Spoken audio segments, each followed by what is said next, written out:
欢迎大家收听客家家了密，这是一个只要短短几分钟就能带你轻松认识台湾客家文化的节目。今天我们要一起来当个时空侦探，解开一本专属于每个家族的时光胶囊，也就是要来探索一下客家谱里头到底藏了哪些有趣的秘密。在开始之前，我想先问问大家，你有没有曾经好奇过，我是从哪里来的？我的祖先又是谁呢？这个关于根的问题我想对很多人来说都很重要，但对客家族群来说，感受可能又更深刻。你想想看，在漫长的历史中，客家先民经历了好几次大规模的迁徙，就是这种不断在移动的背景，让他们对于寻根、对于家族的凝聚力，有着一份特别的执着。这句客家谚语，我想很多人都听过吧？它非常生动地表达了客家人对于祖先传承下来的东西有多么重视。这里说的祖宗言，可不只是说客家话哦，它更包含了祖先的历史、他们的智慧，还有整个家族的精神。而族谱呢，它就是承载这一切最重要的东西，可以说是每个家族独一无二、专属的历史课本。好，那我们就来想象一下，现在我们手上正拿着一本有点泛黄、充满历史感的族谱。准备翻开它之前，我们第一眼会看到的通常是封面上的几个大字，这个东西就叫做堂号。你可以把它想象成是每个家族专属的品牌 logo， 一个象征着荣耀跟来源的符号。所以这个堂号到底是什么东西啊？其实很简单，它还有另一个名字叫做郡望，标示的是一个姓氏最早的发源地，或者是历史上这个姓氏最兴旺的那个地方。所以说它就像是家族的身份证一样，大声地告诉大家，我们是从哪里来的。如果你有机会到客家庄走走，不妨抬头看看，很多传统的伙房就是那种三合院，在正厅的门楣上都还挂着家族的堂号哦，这就是一种不忘本的精神展现。这些堂号常常都跟特定的姓氏连在一起，比方说姓张的家族，他们的堂号很可能就是清河堂。那如果是姓陈、姓赖或姓钟的，就可能是颍川堂。这样一看，是不是突然觉得自己的姓氏背后好像还连接着一个非常非常久远的地理坐标？这就是堂号的魅力所在。好的，那辨认完品牌 logo 之后，我们就把族谱的内页翻开来。哇，你会看到里面有密密麻麻好多好多的名字，但你可别以为这些就只是个代号哦。他们的名字里头其实都藏着非常有趣的文化密码，可以让我们一眼就看出这个人在家族里的辈分跟地位。首先，我们来看第一个秘密，叫做招募，也就是我们平常比较常听到的字辈。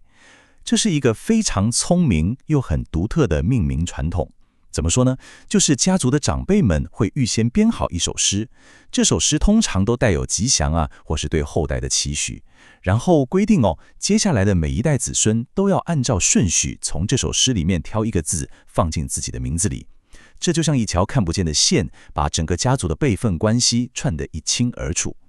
那这个字辈诗具体是怎么运作的呢？其实流程很简单。第一步，家族的长辈会一起制定一首字辈诗，再来每一代的孩子出生的时候，就按照辈分的顺序，从诗里面拿一个字出来用。这个字呢，通常是放在名字的中间。这样一来，以后大家见面，只要看到名字，马上就知道对方是叔公辈、伯伯辈，还是跟我一样是平辈，整个家族的伦理秩序就不会乱掉了，是不是很聪明？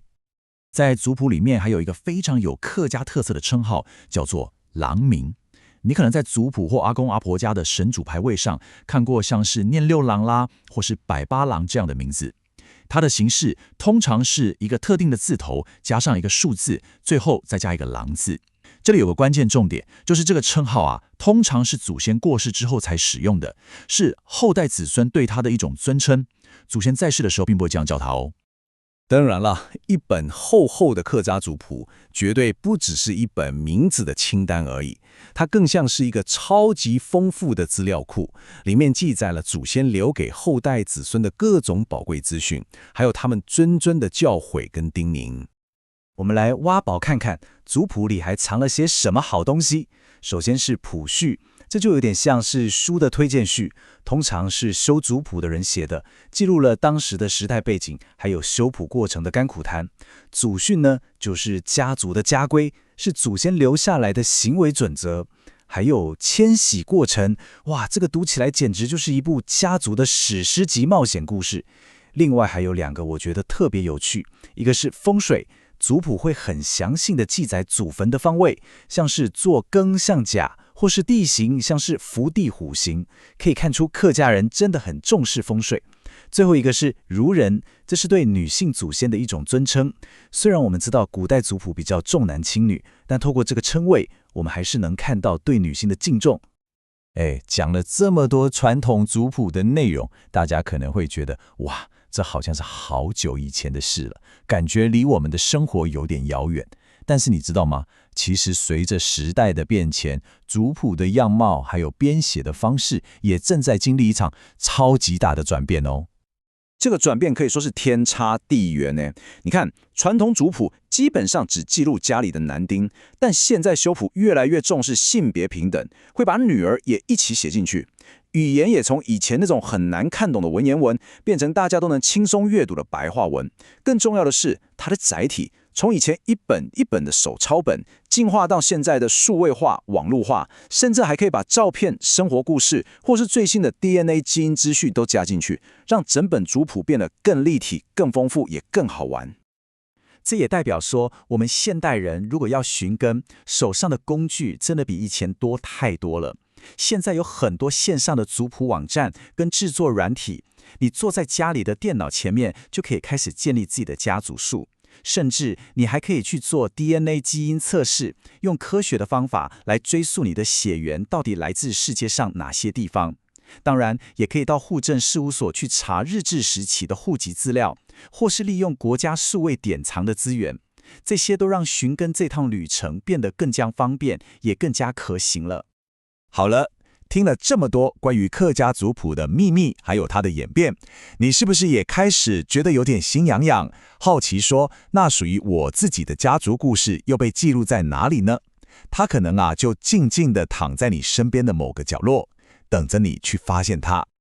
那到底该从哪里开始呢？别担心，这里有4个非常简单的起点。第一，也是最重要的，就是去找家里的长辈聊聊天，听他们说故事，这绝对是最鲜活、最宝贵的第一手资料。第二，回家翻箱倒柜，找找看那些旧照片、旧书信，或是以前的地契，上面可能就藏着线索。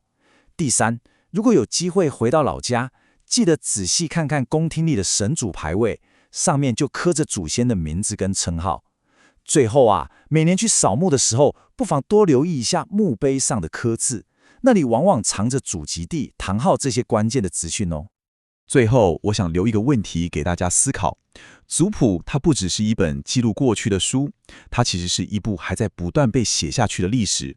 我们每一个人都是这部家族历史的现在进行式。那么，如果未来要由你来动笔，你会怎么写下属于你自己的独一无二的这一页故事呢？这个问题真的非常值得我们好好想一想。非常感谢大家的收听，希望今天的内容能让你对客家族谱有全新的认识。也请大家记得订阅我们的节目《客家加了咪》，每天都要记得收听，跟我们一起发现更有趣的客家文化哦。